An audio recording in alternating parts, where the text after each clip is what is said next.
three words found in the Bible that show the greatest faith. These words aren't extravagant or magnificent. They're not awe-inspiring, but they're actually quite simple and easy.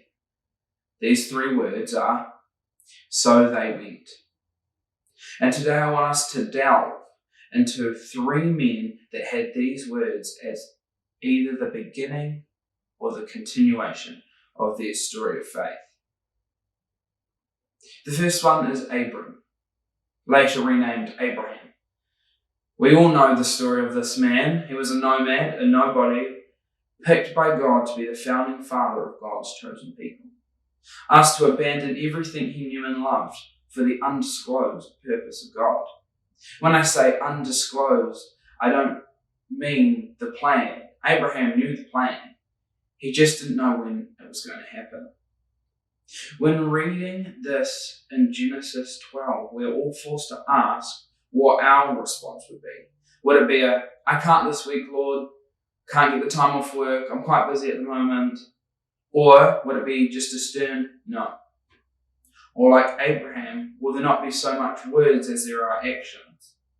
Genesis 12, 1-4, the Lord said to Abram, go from your country, your people, and your father's household to the land that I will show you. I will make you into a great nation, and I will bless you. I will make your name great, and you will be a blessing. I will bless those who bless you, and whoever curses you I will curse, and all the people on earth will be blessed through you. So he went, as the Lord had told him, and Lot went with him. Abram was 75 years old when he set out on his journey. These three words of faith, so he went, marks the beginning of Abram's journey of faith. It's a journey not only physically, but spiritually. Abraham would be tested, stretched, and have his faith pushed to the absolute limits. But in the end, his faith stood the test of time, and it all started with these three words. Moving on, we go to Hosea, a personal favourite of mine. The first book of the Minor Prophets. Hosea has a story that still puzzles scholars today. Let me read his story to you. Hosea 1. The word of the Lord that came to Hosea, son of Beeri, during the reign of Uzziah, Jotham, Ahaz, and Hezekiah, kings of Judah, and during the reign of Jeroboam, son of Jehoash, king of Israel. When the Lord began to speak through Hosea, the Lord said to him, go marry a promiscuous woman and have children with her, for like an adulterous wife, this land is guilty of unfaithfulness to the Lord. So he married Gomer, daughter of Diblaim, and she conceived and bore him a son. Then the Lord said to Hosea, call him Jezreel, because I will soon punish the house of Jehu for the massacre of Jezreel, and I will put an end to the kingdom of Israel. And in that day I will break Israel's bow in the valley of Jezreel. Gomer conceived again and gave birth to a daughter. Then the Lord said to Hosea, call her Lo-Ruhamah, which means not loved. For I will no longer show love to Israel, that I should at all forgive them. Yet I will show love to Judah, and I will save them not by bow, sword, or battle, or by horses and horsemen, but I, the Lord their God, will save them. After she weaned Lo-Ruhamah, Gomer had another son. Then the Lord said, call him Lo-Ammi, which means not mine. For you are not my people, and I am not your God. Yet the Israelites will be like sand on the seashore, which cannot be measured or counted. In the place where it was said to them, you are not my people, they will be called children of the living God. The people of Judah and the people of Israel will come together. They will appoint one leader and will come out of the land, for great will be the day of Jezreel. And if we skip over into chapter 3, we will see the end of this. By this time, Gomer has left.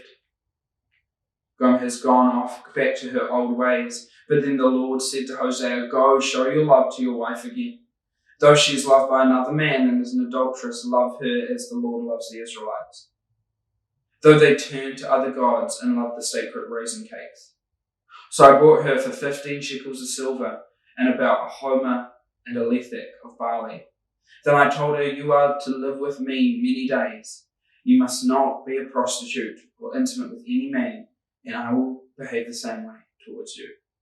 For the Israelites will have many days without king or prince, without sacrifice or sacred stone, without ephod or household gods. Afterwards the Israelites will return and seek the Lord their God and David their king. They will come trembling to the Lord and to his blessings in the last days.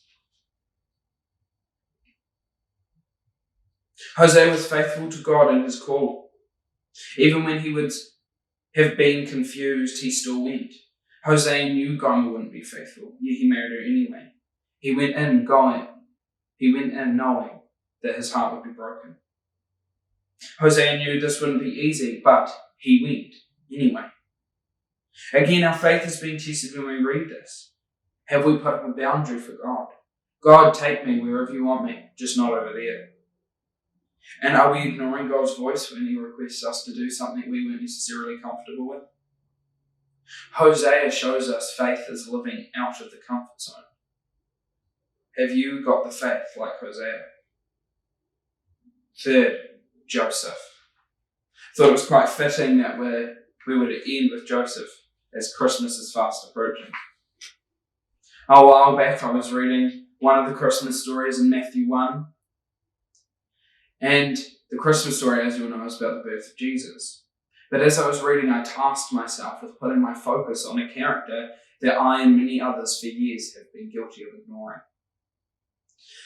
And that is, of course, Joseph. As I was reading, I could picture the shock on Joseph's face when Mary broke the news, and the absurdity of the claim that this is God's child. I imagine him with a look of betrayal, disgust, confusion, and a slight bit of anger. We can tell by the text in Matthew 1 verse 19 that Joseph had every intention of divorcing her, but not in a vicious, malicious way. But as the text states, Joseph is a kind man. He would do it quietly, making it easy as possible, not just for himself, but Mary, the woman who's holding a baby that isn't his. Yet in true God fashion, Joseph was met in a dream to do the opposite of what he had planned, to marry her. And without argument, he did exactly that. And then, when Jesus was born, God told him to up and leave for Egypt. And then with no arguments, in Matthew 2:14 it says, so he got up and went. And after a while, when Jesus had been born and grown up a little bit, God came to him and said, go back to Nazareth. And his response, much like Abraham's, was an instant action. Matthew 2:22 was the same as above. He got up and he went. As we come to Christmas, we are reminded of the birth of what the Bible calls the author, of who the Bible calls the author and perfecter of our faith. Where God came down to us in human form to show his love for his people, Jew and Gentile alike. So as Christmas is fast approaching, these three men are issuing us a challenge. A nomad, a prophet, and a carpenter couldn't be more different in their profession, yet all shared the same faith. Completely different lifestyles. Same God, same faith. So, I ask you this question. If God has called you, or when God calls you, if it was written down in a book, would the words following this call be, so they went?